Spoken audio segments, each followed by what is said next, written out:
What's up, nerds? So I got a trip coming up next week, and probably by the time you're watching this video, I'm on this trip. So I normally do a lot of like long haul flights, so not normally like the typical like 2 to 3 hours, but I have a lot of family that lives like on the other side of the world. So whenever I do a trip, probably about like once a year, I go on these 14-hour long flights. So I've gone on quite a few of these long haul flights. So this is my backpack. And so recently I started optimizing my gear, watching a lot of these videos. Now I've seen a lot of people talk about like, oh, this is the best luggage and best backpack.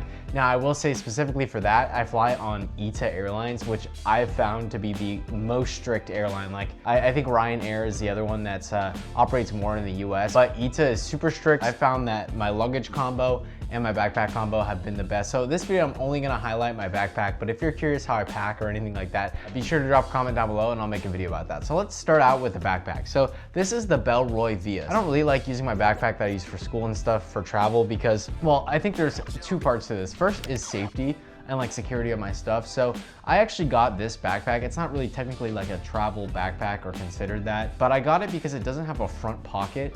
Now, I didn't want any backpack that had a front pocket because when you're traveling, you don't really want to have to worry about pickpockets and things like that. And you might be wondering like, oh, do I just leave my zippers unsecure? But you can actually get these TSA Approved Locks for about 10 bucks. And all you do is just strap them on there. And then the other part attaches to your keys. So obviously somebody could probably rip into your backpack and try to get something, but at that point you would know they're in there. So I think that for what these do, it's a great addition to any backpack. But the other reason I got this is because I can stuff it full and it doesn't really look full. So I'm gonna be carrying like a lot of my pants and like the heavier stuff in here, and I've seen people carry like 3 or 4 days worth of clothes in this, like online. I think some guy put 24 beer cans in his. What I like about it too is that even though it doesn't have a front pocket, it actually opens up. So there's like this top portion that acts as a front pocket that's attached to the top of the backpack. And it's nice because it zippers sideways so not all your stuff falls out when it's upside down. And so that way you could still basically have a front pocket, but it's a lot more secure this way. Now, it does have these super nice zippers and they're coated, so if there's any rain or anything like that, you don't really have to worry about it. I don't think this backpack is necessarily weatherproof, but it's a lot more weatherproof than something like a Herschel bag. And when I'm carrying the same amount of things in my Herschel backpack and this backpack, I found that these shoulder straps really help it. Like, it just feels super light. You don't have to worry about it too much. It also has this laptop sleeve. I feel like a lot of backpacks have this laptop sleeve, but it's on the back, it has stuffing, so it's not like if you drop your backpack, your laptop's ruined. And it's pretty deep, so I found that you can store a lot of different things in here. So let's get into what I'm actually storing inside this backpack. My daily driver of a computer, and basically my only computer, is the MacBook M3 Pro. I'm not gonna go super in depth on this laptop because I feel like that's sort of a different video, but the M series chips have been super great and I haven't really needed to upgrade. I think they're at the M5 now, and there's really zero reason for me to upgrade just because this thing can handle anything I throw at it. Not only like 4K video editing and things like that, but also it does like 3D modeling or like After Effects renders, all that kind of stuff. So things that I'm working on for school. It's just a great overall laptop. And I remember like, I think like maybe 7 or 8 years ago, using those Intel computers, it's like a completely different universe using these things. Like everything's super fast. I mean, I can render something that's like 10 minutes long in like 2 minutes. So it's just great. And on top of that, I have this SSD. And so when I'm on flights, a lot of times like I'll store like movies and like YouTube videos on this SSD. So that way I have something downloaded so I can watch it.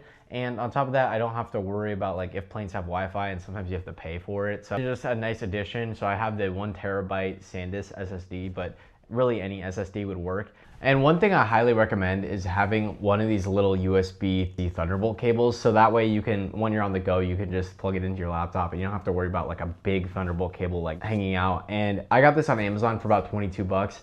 And yeah, this thing is super valuable. I don't really have to worry about lugging around the cable. Like I said, if I ever need to transfer files or like I need faster file speeds, this thing works. And I've had trouble trying to use a regular USB-C cable that isn't Thunderbolt or anything like that. And sometimes the SSDs just don't connect. So it's great to have something that's reliable, preferably have it braided so you don't have to worry about like the edges. Now, as far as my main camera on the go, I use this Canon G7X. So I actually recently got a Sony ZV-1. So I'm gonna be making videos, not on this channel, but I'm starting to do like a little bit more travel things. So I'm gonna test out the ZV-1 and do like a little bit of a travel video, like a travel test, see if that works a little bit better than the G7X. Now the G7X is great and it has really beautiful colors. My only problem with it is it only shoots up to 1080, whereas the ZV-1 shoots up to 4K. But for this trip, I'm using that G7X and I'll see how the colors look and things like that, but I've had this camera for years and I used to film all my YouTube videos on this thing too. Unfortunately, if you're trying to buy something like this, I would recommend the ZV-1 instead, just because the G7X is super overpriced right now. I think it's sort of like a more trendy camera. Now, when I got it, it was around like $300 or $400, and I think now it's around $1,200. You can get a lot more quality of a camera for that price. So I wouldn't recommend getting it right now. I recommend looking at the ZV-1, or I think the ZV-E10 are the other ones. This is a little weird mention, but I recently got this Suri toothbrush, and it's an all aluminum toothbrush. Now it is pretty expensive, especially for a toothbrush. Before I was using the Philips one and the battery kind of like died out on that thing. It's nice that it was USB-C, but it wasn't like a super great toothbrush. I guess it was only 20 bucks, so what really could I expect? But the Suri toothbrush is great. They're super sustainable as a company. And on top of that, like they have this super nice traveling case. So I'm gonna be using that traveling case when I go, and it has a UV light inside of it. So it'll clean like the top of, or the head of your toothbrush. And it's USB-C chargeable. So the actual toothbrush is wireless charging. So it has this USB-C plug-in thing. Or if you have the case, you could just plug the USB-C in and it'll wirelessly charge it through that case. But being able to just have one cable abroad is super nice. So there's still one device that I use that doesn't use USB-C, which is my AirPods Pro, which I bring everywhere, but especially on a trip, has great active noise cancellation. Now, since they still use the lightning port, unfortunately, I have to bring this wireless charger pad. Kind of okay with that because at night I can open it up, and one side is a wireless charger for my phone and the other side is actually for an Apple Watch, but it does work with the AirPods. So that way I have one cable that I can plug in, one USB-C cable, and I can put it like on a side nightstand, and it's super easy to bring everywhere. Now, this specific one, I'll link in the description, is from Best Buy, but you can kind of get these anywhere. What it is a foldable wireless charger with two sides to it. Mine was like $5, but unfortunately you had to put in your own Apple Watch charger,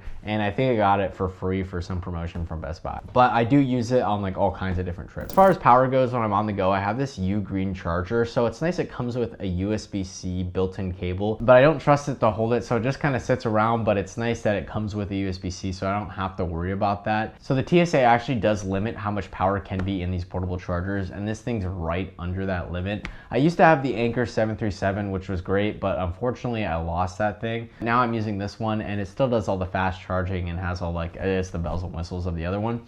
And on top of that, I don't really want to deplete the battery charging my phone, and I also don't want to like have to pull out that battery pack when I'm on the go. Let's say I'm walking around in like wherever I'm traveling to. And one tip too, if you ever do use like an international phone plan from a US carrier, what they do is connect to multiple different cell towers at one time, and it depletes your battery a lot faster. And I don't know if you guys noticed, but like if you're in a crowd too, it's like a lot of times the cell towers will overheat. And so your phones, like when everyone's connected to it, you lose battery more often because the phones have to keep having to like connect to different cell towers and things like that. So having this Anker MagGo portable like battery bank is super great. It's MagSafe. It kind of just sits in my pocket. It's not super heavy.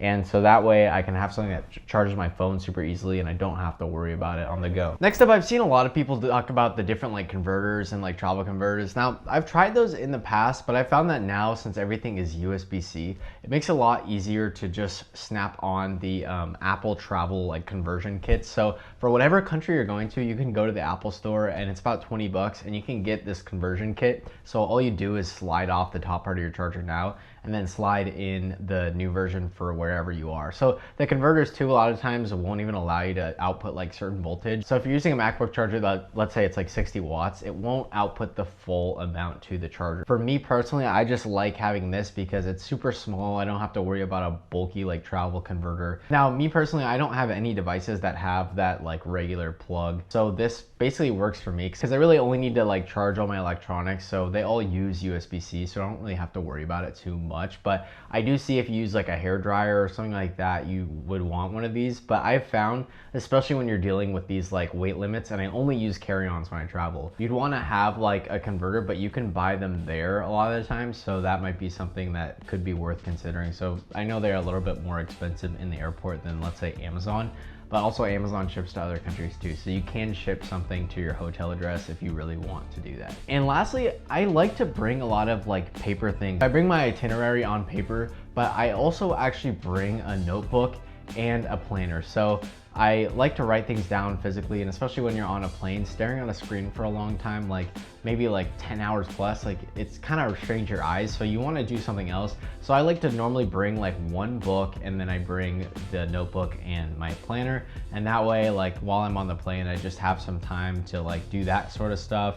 And on top of that, I also have these Earhook mounts for my AirPods. I like to listen to music a lot on the plane as well, and when I'm sleeping I get worried about like my AirPods falling out, which yeah, there's like a huge fear for me because they can fall out so easily and then I'm screwed for the rest of the trip. Like I don't have a, like let's say a right AirPod.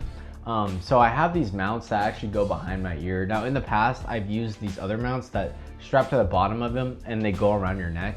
And those have been okay, but I did find my AirPods slipped out one time, and so I'm not really gonna be using those ones anymore, and I'm gonna try these other ones out instead. Now you can get these for like 20 bucks on Amazon, but be careful because a few of the other ones that I looked at had pretty low like star ratings. So this one that I found has about a 4.2 on Amazon, so people said it was pretty good.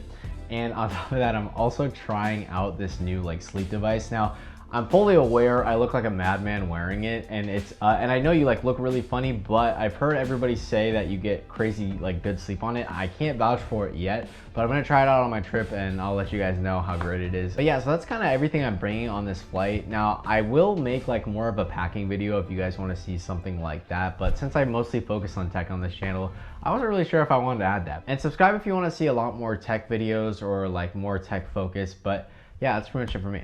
Later.